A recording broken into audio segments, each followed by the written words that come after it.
Health Center with Dr. Gerald Deas is sponsored by the State University of New York Downstate Medical Center. SUNY Downstate, located in East Flatbush, is one of the 64 campuses in the State University system. Housed on this urban campus is the only medical school in Brooklyn. More New York City doctors graduated from Downstate than any other medical school in the country. Our College of Health-Related Professions offers training as diagnostic medical imaging technologists, midwives, health information managers, occupational therapists, physical therapists, and physician's assistants. We have a 2-year upper division bachelor program in our College of Nursing, and it offers a Master's of Science degree in advanced nursing practice. Downstate is a major scientific research center with a School of Graduate Studies, where some of the world's best scientists are trained and teach, including Dr. Robert Furchgott, the 1998 winner of the Nobel Prize in Medicine. Our University Hospital of Brooklyn now has an emergency room open 24 hours a day, 7 days a week. University Hospital is known for its centers of excellence in kidney disease, cardiovascular health, neurology and neurosurgery, primary care, women and children's health, and asthma. For excellence in patient care, education, and research, you can depend on Downstate. Hi, I'm Dr. Gerald Deas. Welcome to Health Center from Downstate Medical Center. Today we're going to talk about a very important gland. You know, we have all kinds of glands in our body, but men have a particular gland that looks like it's giving us a little trouble at this time and so forth, and it's the prostate gland. The prostate gland. I didn't say prostrate. I said prostate. You know, a lot of times we go to church, you sing that song, "All hail the power of Jesus' name, let angels prostrate fall, bring forth the royal diadem and crown him all in all." Angels don't have prostates. They have prostrate, meaning falling out in front of God and things like this. And so just to get that pronunciation, Moms Maverly brought that out about a prostate and what it's all about.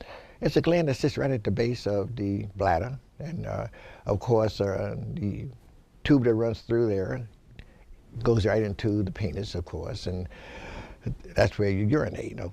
And of course, if that gland in any way swells or gives you difficulty, you will tell from the way you urinate, whether you have to go frequently, get up at night, or all the other things that might give you a situation where you can't go out and enjoy yourself because you don't know when you might want to go to urinate. Well, this is really an embarrassment oftentimes with men, elderly men, and it's really mostly elderly men has this condition, but they're finding, of course, that younger men have it also. But it's important that you feel comfortable when you go out, that you don't have to go to the men's room in the middle of a performance or anything like that. And so, therefore, people are taking medications now to decrease the size of that prostate gland and look at other things that will prevent any, what they call prostatitis. You know, I wrote an article not too long ago called "Don't Rush with the Flush," and it's based upon when you sit on a toilet and you move your bowels and you flush while sitting, the bacteria from all those germs in the fecal material that lands in the toilet comes up and hits your lower part of your body. And with the male particularly, he has to be careful about that, because with his penis itself down in the toilet, oftentimes, and sitting down like that, those bacteria comes right up, hits into his penis itself and into the prostate gland, which can cause prostatitis, which means inflammation of the prostate, and then up to the kidneys and things like this. So whatever you do, don't flush. Don't rush to flush. You get up after you move your bowels, close the toilet seat, and you can prevent maybe some of that kind of condition. Anyhow, we have Kevin Byrd here today, who's made it his interest to get around the country to bring all these kind of things up to men about the prostate gland, because seemingly African American men have been plagued by this now. And for what reason, we don't know. A diet could be. is there a difference between males in Africa with prostate problems and males with America? Might be. But these are the things we want to look into. In the sense, though, America is the place where we're going to concentrate on today. So I want to welcome you, Kevin Byrd, to our program here, and know all the good things you've been doing through the years in advertising. You know, going out advertising health issues is not an easy thing to do, but we know churches are the place where we have to really sit it at, you know, and so maybe we'll get into now what you've been doing and awards you have received and what kind of things you're doing now to get around the country to talk to black men. Well, first of all, Dr. Deas, it's a pleasure to be on your show. Sure. And my name is Kevin Byrd, of course. Sure. And my advocacy has been prostate cancer for the Right. past 10 years now. Okay. And I started a non-for-profit about 2003 called the Brown Byrd Prostate Cancer Foundation in honor of my grandfather. His name was C.J. Thomas, who died of prostate cancer back in 2003. All right. And I didn't know what prostate cancer was at the time. Right, yeah. So, you know, I was in college. I was in my last year of college. And I was like, well, what's prostate cancer? And then when he was diagnosed, and then he didn't live long, after he died, I decided to get more information about this deadly, insidious disease. Right, sure. And I wrote a film called The Last Days. Okay. And it highlighted the awareness of a young man by the name of Michael who was diagnosed with this insidious disease. And I used The Last Days as mechanism to really get the awareness out to the people in the community at large. First, I started very small in my community. We had a screening at the Spike Lee Screening Theater at Long Island University. I see. The Last Days was premiered there. I see. And then after that, I decided to do more with my outreach with prostate cancer. I decided to even start an off-Broadway one-man show that I started, and it's called Release. And this show, Release, I wrote, produced, and starred as the lead actor, and one of the characters in my show has been diagnosed with prostate cancer. I see. And so with the filming of The Last Days and the one-man show, Release, and of course the brochures and all the vital information that we talked about, that you just talked about prostate cancer, is shared every time I'm out in the community. And when I'm doing the off-Broadway one-man show, I'm always able to give literature and be able to just really let people know that this is a silent killer disease, but we have to do something more about this disease in reference to spreading the awareness and getting more men tested for prostate cancer. Right. So that's why I'm here, to really enforce the importance of this insidious disease, getting men out there, getting them tested, letting them know this is a deadly disease. This is the second leading cause of death among all men in the country, and the leading cause of death for all African-American men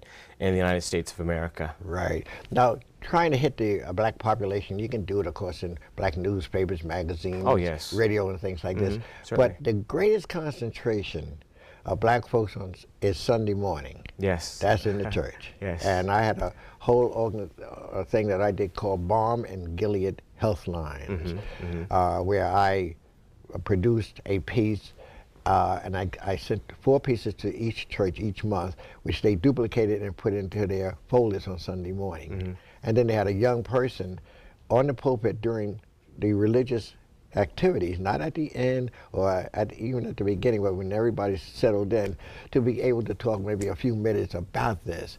And I think that our churches are losing it, our black men, because black men don't, you can't speak to them in other places where you have the concentration. You know, you're right about that. And what I've decided to do in reference to my initiative efforts in fighting prostate cancer, I started a whole new day for prostate cancer. And February the 2nd is known and has been proclaimed as International Prostate Cancer Awareness Observance Day.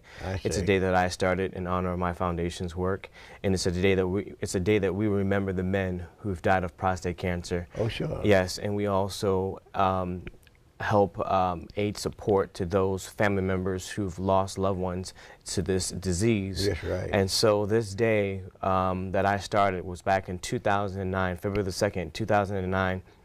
I started it in my kitchen. I had a thought, you know, I was back and forth with doing the off-Broadway show, and you know, doing the screening for The Last Days, and just doing my humanitarian outreach work, period, in reference to speaking engagements throughout the country. And I decided, I said, well, what can we really do to make an impact on our community for this disease? And so I decided to start a whole new day for prostate cancer. I was in my kitchen. I said, what, and God just gave it to me, because we're a not-for-profit, Christian not-for-profit, by the way. We spread the love of Jesus Christ. So God just gave me the heart to say, let's start a whole new day for prostate cancer. Well, and then I did that. But you know, when I was mentioning that term prostrate, you know, and that is a part of our Christian hymns. You know, and a lot of people, believe it or not, they think when you say prostrate, you're talking about prostate, you know, and so you clear that up in their mind, and that's how you can hit the churches, because the National Baptist Convention has thousands. In Brooklyn, we have 1,000 churches. In Brooklyn alone, black churches, from storefronts to cathedrals. Now, that alone could keep you busy for the rest of your life. Of going into those different churches, right from the storefront to the cathedrals. But it has to be done in time. It can't be done as a volunteer thing, that will you come after service, we'll have some refreshments and we'll test your prostate or what have you, you know, or talk about your prostate. It has to be done, even if it's 5 minutes. People get things really close if, if you talk the right stuff. You know, and so I think that you're doing the right thing to going into the churches. Well, I did my first tour with Rabbi Ed Weinsberg and Dr. Rob Carey. He's a famous urologist. And Dr. Rabbi Ed Weinsberg, he has a book called How to Conquer Prostate Cancer. It was on Amazon bestseller. And what we did in 2009, we did a national tour together. And we went to different synagogues, churches, and different you know, churches and synagogues and different places that allowed us to have a platform opened up for us to talk about prostate cancer. And so after the tour, I was really blessed to see a lot of men getting the information that they needed, and not just in the black community, but all nationalities that we were able to touch upon. And USA Today, and Good Morning America, they all picked up the tour that I was doing, and it got a lot of national, international acclaim. And I was blessed enough to have the Prostate Cancer Awareness Observance Day, February 2nd, 2013, Niagara Falls. Lit up the falls in my honor. In reference to the falls being lit up in blue, because the national color for prostate cancer is blue. For those who don't know that, is blue. And I wear blue a lot. But Niagara Falls lit up in my foundation's honor last year. Well, you know, I looked at the they have such a thing now, of course, blood tests now with PSAs and things like this. And we're trying to see right now in medicine to be too aggressive. And see, a lot of men, particularly black males, when you have to do a rectal examination, that kind of throws them off a bit, you know, and so you have to be aware of these kind of things to make it as easy as possible when they can have this kind of exam, because nobody runs to get something that's going to be put into their penis or put into their rectum, you know. So this is kind of a, not a cultural thing, it's a thing, the manhood type of thing, you know, that, about these kind of things. So we have to melt that down, you know, to let them know, well, there's other tests we can do, and including that, certain, like the blood tests and so forth, you know. PSAs. And because you don't want to frighten people. You know, and people are frightened about health. Most people say, if I'm all right, let me be all right, you know, not realizing that something is brewing inside, whether it's glaucoma or any number of diseases that we can detect early. So detection early is very important. Early detection is very important. It's key. And again, I always go back to when I'm out, I always talk about living smart and living healthy. You know, it's all about living healthy and smart. That's you know, right. and I always have a representative with me with the American Cancer Society, Right. who's always on hand with me when we do our presentations and our screenings. Right. But living healthy and living smart and taking care, and like I said, a lot of people don't know guidelines for early detection of cancer. Sure. You know what I'm saying? That's right. All these brochures are so important and vital because it helps us to find ways and how we can live longer and Right. healthier and Oh, smarter yes. and wiser. Oh, sure, sure, sure. Well, I know that like I said, Moms Mabley addressed that in a kind of a comic way, as saying it's prostate for him, H-Y-M-N, and prostrate for H-Y-M-N, and prostate for H-I-M. Right, you know right, what I mean? right, right. So that brings down at least a little laughter when you're talking about things, you know. Of course. Because I remember she said she put dropped $100 bill, and so the minister could see it floating down the thing. And she said at the end of the service, he said, I saw that benevolent lady drop that $100 in that plate, and she can have any him she wants. And she said, I want him, and especially you. So I had to separate H-Y-M-N with H-I-M and prostate with prostrate. That's right. You see, That's right. once you get a laughter from people, that breaks.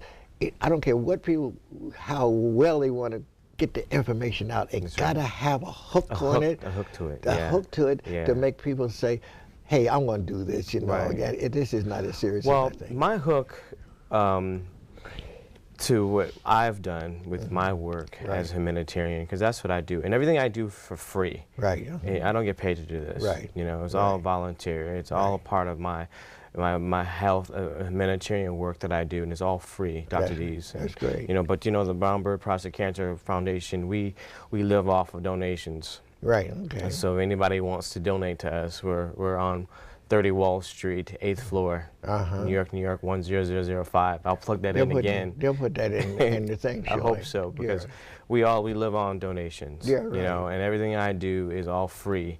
And my hook is I'm young, and I'm a young African American man. When I started doing prostate cancer, I was 23 years old when I started. And now I'm 33 now. Well, I thought you were 23. No. No? I wish. How come you're looking so healthy and everything? Oh, wow. You must be doing certain things to, to prevent these kind of things, because we still don't know what the prevention of it is. Oh, yeah, definitely. You know, and lifestyles has a lot to do with it, you know? Yes. Whether it's smoking, alcohol, all the wines, all these kind of things that we're taking into our bodies today, coffee houses, we don't even know what's that contributing, things like this. So we're going to have to pinpoint sometime, say, look, if you do this, the percentage of chance of you getting this will be this. If you don't do that, just like cigarette smoking. It's anything. Anything. Anything you do in health. That's right. And I was a former, I have my pin on today. You're wondering, for those who are wondering what this pin represents. Right. It represents, I'm a member of the 100 Black Men of Long Island. Okay. Part of the 100 Black Men of America. I know the organization, okay. Yeah, and I'm their former health and wellness chairman. Oh, that's great. Yes, so my job was to promote health and wellness to the Nassau and Suffolk County. Right. You know, to reach the millions of citizens. We did health fairs. We did a lot of different health events that really help benefit the community and health at large. Right. And so I was really privileged not just to combat prostate cancer, but I was able to combat all areas of health. Right. And I also was honored in this last year, November the 7th, 2013, I was honored as the Healthcare Hero winner of 2013 by Long Island Business News. Oh, that's great. So I feel like with all my hard work and all the advocacy that I've been doing for prostate cancer and being a health and wellness chairman, I felt like it all paid off. Oh, yeah. Because finally I got recognized. I'm not doing this to get recognized. Right. But it helps when somebody Oh, yeah. in the community,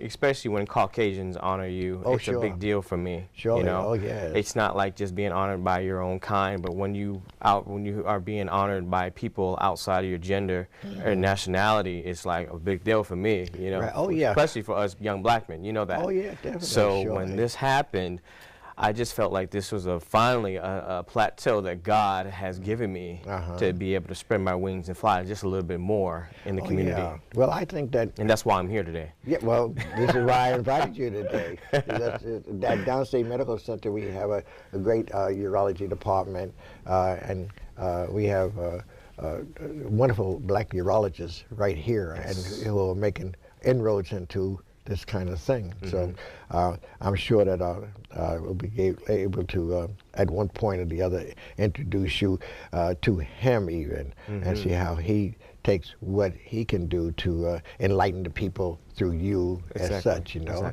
Because we all, you know, this, when we do these kind of shows and things like this, as you say, we're trying to educate. It's all about education. It's about education. Education. And if you don't do it in the right way, from the heart. That's right, from the heart. It's from the heart. That's right. It's all from the heart. That's right. You know, when you're doing it for fame or accolades, you're doing it for the wrong reasons. Oh, yes. You know, and if you're doing it from the heart, God opens up doors that are so beautiful. And I just got recently, I just got honored with a street naming in my honor. Oh, okay. Yes, for my foundation's work. Well, so I have a street named in my honor now in my hometown of Utica, New York. That was given to me in honor of all my work that I've done around the country. They have a street named in my honor called Brown Byrd Lane. Oh, that's great. Okay. Yes, yes. Nice. So that was given to me, and I became the first and the youngest African-American man to have his own street named after him. Oh, that's great. So with all these blessings, I say to myself, it's all because I said yes. When my grandfather died of prostate cancer, I didn't know what it was. Right, and I just said, yes, I'll go. I'll spread the awareness. I'll spread the message. Right. And 10 years later, it's been all over the country, my work, and I'm honored. You know? Well, I tell you, it's time to young people like yourself to get out on this